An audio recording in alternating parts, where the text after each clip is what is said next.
Hi everyone, this is Rajesh Singh. Welcome back to the RJS Academy. So finally exams आप सभी के ख़त्म हो गए. Now what? तो सबसे पहले आप सभी को बहुत सारी बधाइयाँ. आपने इस सिचुएशन में भी अपने एग्ज़ाम को ख़त्म किया. स्पेशली कॉन्ग्रेचुलेशंस टू वो दिल्ली वाले बच्चे जिन्हें पानी भर जाने की वजह से बहुत ज़्यादा एग्ज़ामिनेशन सेंटर पे सफ़र करना पड़ा. ओके, तो मुझे पिछले 4 दिनों से नॉन स्टॉप बच्चों के क्वेरीज आ रही हैं, मैसेजेस आ रहे हैं कि भैया पहले तो हमें सिर्फ पढ़ना था, हमने अपना 100% दिया, बहुत मेहनत करी और फाइनली जैसे तैसे करके एक्चुअली अपना एग्ज़ाम ख़त्म किया. लेकिन ना अब एग्ज़ाम ख़त्म होने के बाद और ज़्यादा टेंशन हो रही है. हमने पार्टीज़ कर ली, हमने मूवीज़ देख ली, अब हमें समझ नहीं आ रहा कि हमें अब क्या करना चाहिए. तो कोई बात नहीं, इस चीज़ का सॉल्यूशन है. फ़िलहाल आपको किसी भी तरीके से कोई भी टाइम वेस्ट नहीं करना. आपने ऑलरेडी 5 दिन वेस्ट कर दिए हैं. आइए एक एक करके हम देखते हैं कि वो चाहे इंटर के बच्चे हैं या फिर फाइनल स्टूडेंट्स हैं, हम देखते हैं कि उन्हें अब क्या करना चाहिए. ठीक है, तो आइए वन बाय वन करके हम इन्हें चेक करते हैं और करना क्या है वो देखते हैं. सो फर्स्ट ऑफ ऑल, जिन बच्चों ने, हम पहले इंटर की बात करेंगे and then we will jump to final. Okay, तो इंटर वाले जो बच्चे जिन्होंने सिर्फ एक ग्रुप दिया है या फिर बोथ ग्रुप दिया है, हम बात करेंगे जिन्होंने पहले एक ग्रुप दिया है. अच्छा, एक ग्रुप दिया है उसकी क्या वजह रही है? क्या हमारा एक ग्रुप पहले ही कंप्लीट हो चुका है और हमने दूसरा अटैम्प्ट जो बचा था वो एक दिया, या फिर हमने सिर्फ पहला ही अटैम्प्ट दिया, अभी पहली बार ही हम ट्राई कर रहे हैं? देखिए बच्चे, जिन्होंने पहली बार अपना एग्ज़ाम दिया ना, एक ग्रुप चाहे वो फर्स्ट ग्रुप दिया या सेकंड ग्रुप दिया, आपने 5 दिन वेस्ट कर दिए हैं ऑलरेडी और नेक्स्ट एग्ज़ाम को आपको सिर्फ 5 महीने बचे हैं. ठीक है, अब बिल्कुल टाइम वेस्ट ना करें, बिल्कुल भी आप टाइम वेस्ट ना करें. आपने चाहे क्लासेस मेरे से ली हैं और पहले या फिर किसी भी और टीचर से ली है, जिससे भी आपको अच्छी लगती हो, आप फ़ौरन वो सेकंड ग्रुप की या फिर जो भी आपने जैसा भी लिया था फर्स्ट ग्रुप की आप क्लासेस लो और चुपचाप पढ़ने पे ध्यान दो.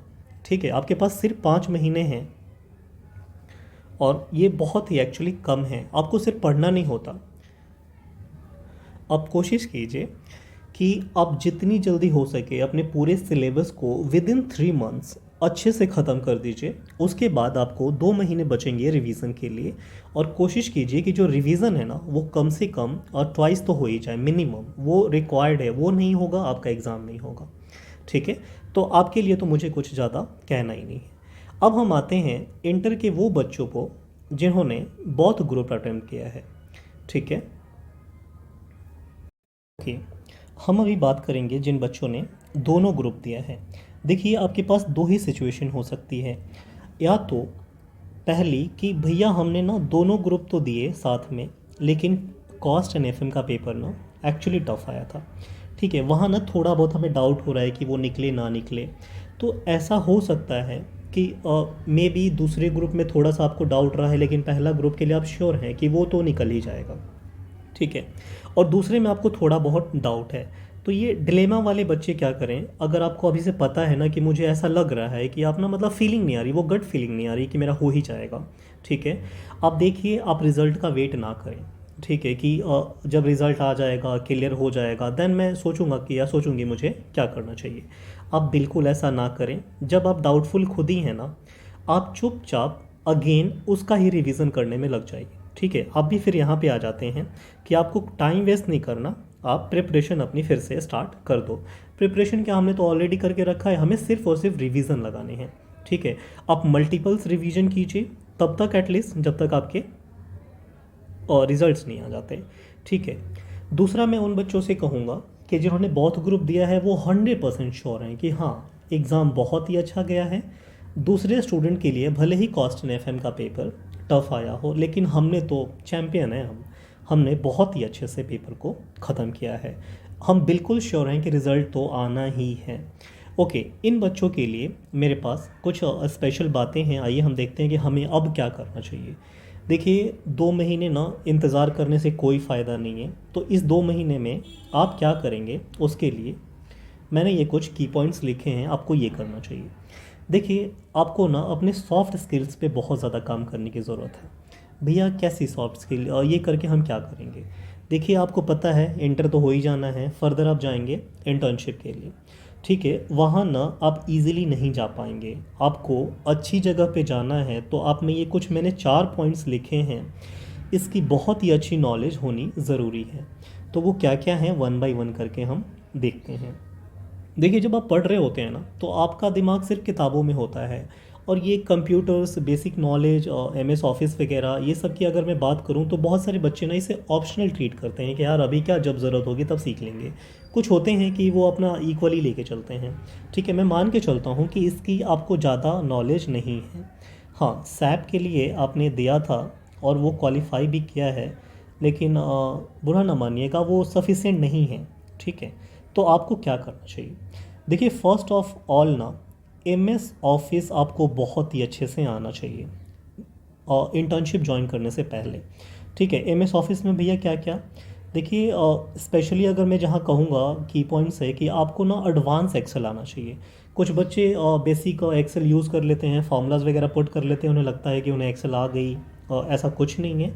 आपको बहुत सारे यूट्यूब्स पे ही इवन ट्यूटोरियल्स मिलेंगे, या फिर आप कहीं भी, हाँ यूट्यूब इनफ है, मोर देन इनफ है।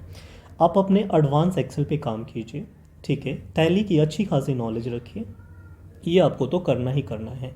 और एम एस ऑफिस में वो जो एम एस वर्ड वगैरह आ गया, उसमें ईमेल राइटिंग, ड्राफ्टिंग वगैरह की ज़रूरत होती है, वो अभी के लिए आप कर सकते हैं तो कीजिए, अभी ना करें तो कोई ज़्यादा फ़र्क नहीं पड़ता। लेकिन मैं बार बार कहूँगा, एक्सेल और टैली पे बहुत अच्छी आपकी प्रैक्टिस होनी चाहिए। अगेन, और दूसरा हमारा क्या है भैया सॉफ्ट स्किल में, देखिए आपकी जो कम्युनिकेशन स्किल है ना, कम्युनिकेशन स्किल वो बहुत ही एडवांस होनी चाहिए। भैया हमारा तो ऐसे नॉर्मल है, ओके नॉर्मल है, कोई दिक्कत नहीं, यहाँ तक हम सभी की नॉर्मल ही रहती है। ठीक है, लेकिन आगे ना आपको इसको बहुत अच्छे से इम्प्रूव करने की ज़रूरत है। और कैसे इम्प्रूवमेंट भैया, मैं कहूँ कि लोग कहते हैं कि English is just an language. नहीं, इंग्लिश कोई लैंग्वेज नहीं है। ऑनेस्टली आपको इसकी बहुत ही ज़रूरत पड़ने वाली है, आप इसे इम्प्रूव कीजिए। कम्युनिकेट करने के लिए ना इसका आजकल आना बहुत ज़्यादा ज़रूरी है। और ये आने से ना बेहतर और बेहतर कम्युनिकेशन आप अगर इंग्लिश में कर पाते हैं, ठीक है, यकीन मानिए ये आपके कॉन्फिडेंस लेवल को ना नेक्स्ट लेवल पे लेके जाता है, बूस्ट कर देता है। ठीक है, आपके पास ना एक नेक्स्ट पावर रहती है, नेक्स्ट लेवल की पावर रहती है। ठीक है, तो ये आपको करने की ज़रूरत है। तीसरा हमें क्या करना है भैया, देखिए इंटर्नशिप में आप जाएंगे तो आप बहुत सारे देखेंगे, स्टार्टिंग के पहले वीक से ही आप देखेंगे कि बहुत सारे रिटर्न्स वगैरह होते हैं, फाइल करने होते हैं, जो आप अभी से भी जानते होंगे। चाहे मैं बात करूं इनकम टैक्स रिटर्न की या फिर जीएसटी रिटर्न्स की। ठीक है, तो बेसिकली हो सकता है अब तक आपने जो सिलेबस में पढ़ा होगा इनकम टैक्स रिटर्न, वहाँ कुछ खास नहीं आपने पढ़ा, कुछ पेनल्टीज़ पढ़ी हैं, कुछ ड्यू डेट्स पढ़े हैं कि किस पर्सन के लिए कब रिटर्न फाइल करना ज़रूरी है। और ज़्यादा से ज़्यादा आप जानते होंगे कि ड्यू डेट्स क्या हैं, क्वार्टरली, मंथली या फिर एनुअली कौन कौन से रिटर्न्स हमारे जाते हैं, वो सफिशिएंट नहीं है। अगेन मैं कहूँगा कि इसके लिए भी आपको अभी 2 महीने हैं ना रिज़ल्ट्स आने में, आप यूट्यूब से ही इसकी अच्छी खासी प्रैक्टिस कर सकते हैं। आप देखिए कि कौन सा रिटर्न किसके लिए एप्लीकेबल है, क्या क्या उसके क्राइटेरिया हैं, इनकम लेवल क्या होने पे क्या कैसे किया जाता है, वो सब कुछ आप सीखिए। ठीक है, और डिफरेंट डिफरेंट टाइप्स के आपने तो बेसिकली 2 ही सुना होगा कि रिटर्न ज़्यादातर जाते हैं। नहीं, उतना बहुत नहीं है, आप जाइए सीखिए, यूट्यूब पे बहुत कुछ आपको मिलेगा। ठीक है, अच्छा हाँ, एक चीज़ मैं ज़्यादा यहाँ जो रेड है ना उस पर मैं एम्फेसिस डाल रहा हूँ कि टीडीएस की आपको बहुत अच्छी नॉलेज होनी चाहिए। ठीक है, रिटर्न्स वगैरह के लिए ना आप आगे जाएंगे तो आपको इसकी वैल्यू समझ में आएगी। अब तक आपने सिर्फ पढ़ा है कि कितने परसेंट टीडीएस कब और कैसे लगाएंगे। ठीक है, वो परसेंटेज तो ज़रूरी है, कुछ पेनल्टीज़ वगैरह भी सिलेबस में आपने डायरेक्ट टैक्स में सीखी होगी, लेकिन कोई बात नहीं, इतना बहुत है। लेकिन आप इसको अच्छे से रट जाइए कि बस नाम आया किस पे कितना परसेंट टीडीएस, वो आपके जुबान पे होनी चाहिए। ठीक है, ये तीसरी आपकी स्किल हुई। भैया चौथी स्किल हमें क्या सीखनी चाहिए, वही मैंने जैसे कि कहा था शुरू में ही, आपको ना ईमेल ड्राफ्टिंग का अच्छा खासा नॉलेज होना चाहिए। भैया ईमेल ड्राफ्टिंग मीन्स नॉर्मली हम तो मेल वगैरह भेज लेते हैं, जो आप भेज पाते हैं ना वो अनप्रोफेशनल है। भैया ऐसा क्या, हम तो बहुत अच्छे से लिखते हैं। यकीन मानिए, जब आप किसी एमएनसीज में जाएंगे वहाँ देखेंगे कि फॉरेन डेलीगेट्स वगैरह जो भी हमारी मतलब कंपनियां हैं फॉरेन वगैरह को, उन्हें अगर हमें कोई मेल वगैरह लिखनी पड़ती है ना, तो हमें बहुत ही ज़्यादा प्रोफेशनलिज्म उसमें हमारे वर्ड्स में दिखनी चाहिए। ठीक है, तो ये अभी उतना तो इम्पॉर्टेंट नहीं है आपके लिए, लेकिन अगर आप कर पाते हैं, अभी से सीख पाते हैं, तो आप इस पे भी ध्यान दीजिए। ठीक है, तो सेकंड ग्रुप के बच्चों के लिए जिन्होंने बौद्ध ग्रुप दिया था, जो श्योर हैं, ठीक है, या चाहे वो बच्चे जिनको मैंने शुरू में ही बोला था कि ये वाले बच्चे कि इधर वन ग्रुप कंप्लीट है, उन्होंने सिर्फ दूसरा दिया था, और वो भी यहाँ पे क्या हो रहे हैं, 100% श्योर हो रहे हैं कि मेरा तो एग्ज़ाम निकल ही जाएगा। उन बच्चों को ये 2 महीना वेस्ट नहीं करना, उन्हें क्या करना है, अपने सॉफ्ट स्किल पे काम करना है। और जिससे सबसे पहले मैंने डिस्कस किया था कि वो बच्चे जिन्होंने सिर्फ एक ग्रुप दिया है और दूसरा अभी बचा हुआ है, आपको तो वेट करने की ज़रूरत ही नहीं है कि इधर हम पहला पास होएंगे या नहीं होएंगे। ठीक है, वैसे भी आपने दूसरा ग्रुप देना है, चुपचाप बिना टाइम वेस्ट कीजिए, बिना करे आप क्या कीजिए, दूसरे अटैम्प्ट के लिए तैयारी कीजिए।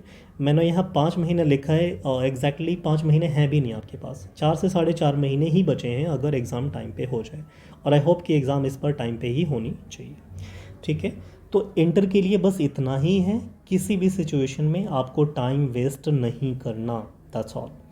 ओके, अब हम बात कर रहे हैं फाइनल स्टूडेंट्स के लिए। ठीक है, उन्हें क्या करना चाहिए।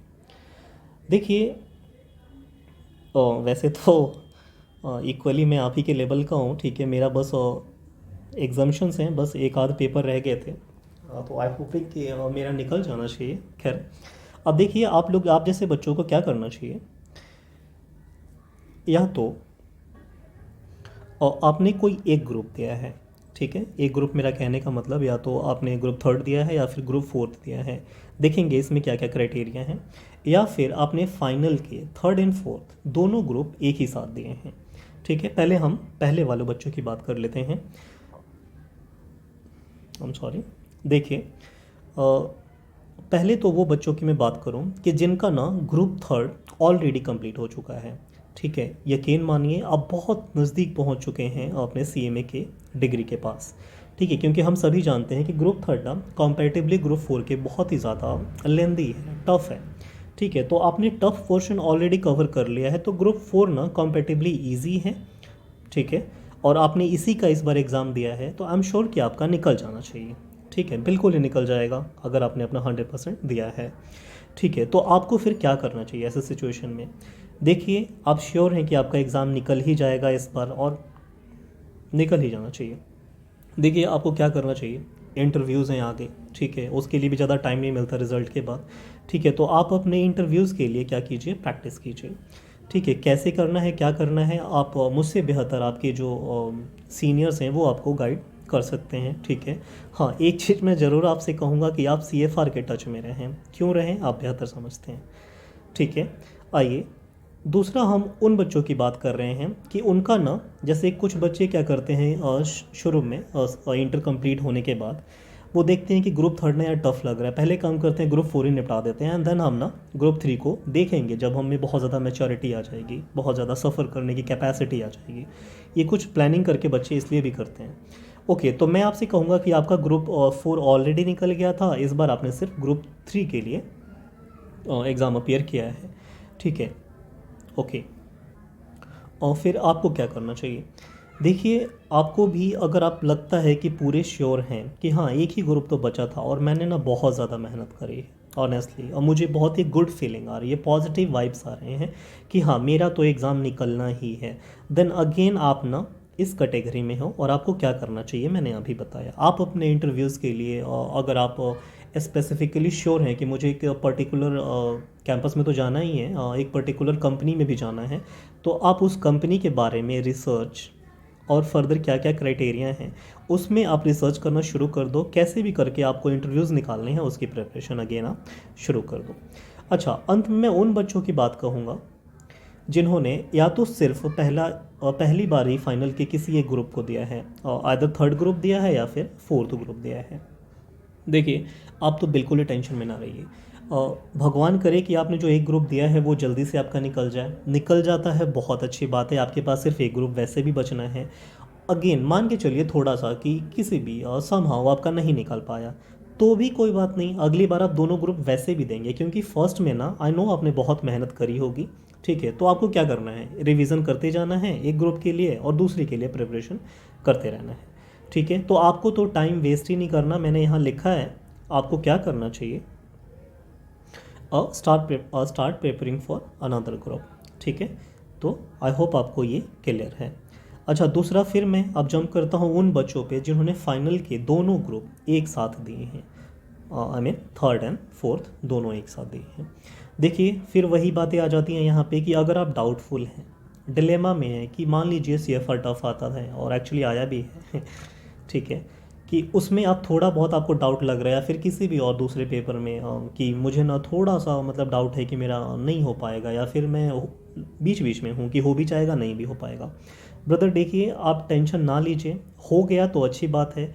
जे आप डाउटफुल है ना, अब प्लीज़ अभी से भी ना रेगुलर बेसिस पे आप MTPs RTPs ऐसे चैप्टर वाइज नहीं, एज अ होल लेके आप ना प्रैक्टिस करना अभी से ही शुरू करो, और ये प्रैक्टिस ना कंटिन्यू रखो, आप तब तक रखो जब तक रिजल्ट नहीं आ जाते। कुल मिला के मैं आपसे बस यही कहना चाहता हूँ कि आप ना टच में रहो, कंटिन्यूसली ना रिवाइज करते रहो, कि इन 2 महीनों में बिल्कुल आपको इस बात से कोई फ़र्क ना पड़े कि हाँ रिज़ल्ट आता है तो बहुत अच्छी बात है, आप फर्दर आपको ना थोड़ा बहुत टाइम मिलेगा, आप कर लेंगे इंटरव्यूज़ के लिए प्रिपरेशन। और अगर इन केस नहीं आ पाता, ठीक है, तो उस केस में अब इतना तो रहेगा ना कि मैंने जो पढ़ के एग्ज़ाम दिया है उसके लिए मैं उतना तो आज भी अपडेटेड हूँ, और मेरे पास रिवीजन के लिए फर्दर 3 मंथ्स हैं। कुल मिला के आप आउटडेटेड ना रहें, ठीक है, सिलेबस के टच में रहें, इवन इसको और इम्प्रूव करें, और ये इम्प्रूवमेंट तभी आएगी, मैं दोबारा कह रहा हूँ, आप चैप्टर वाइज इसकी तैयारी ना करें। ठीक है, आप MTPs RTPs पास्ट एग्ज़ाम जहाँ से भी आपको मिले पूरा का पूरा सारे चैप्टर के एक साथ वही 3 घंटे बना के जो एग्जामिनेशन हॉल में हमें मिलते हैं वैसे ही करके आप स्टार्ट करके अपनी प्रैक्टिस करते रहिए। ओके, तो आई होप कि मैंने सब कुछ कवर कर लिया कि आपको क्या करना चाहिए, और at the end all the best आप सभी के लिए, जल्दी से आप सभी का एग्ज़ाम क्लियर हो।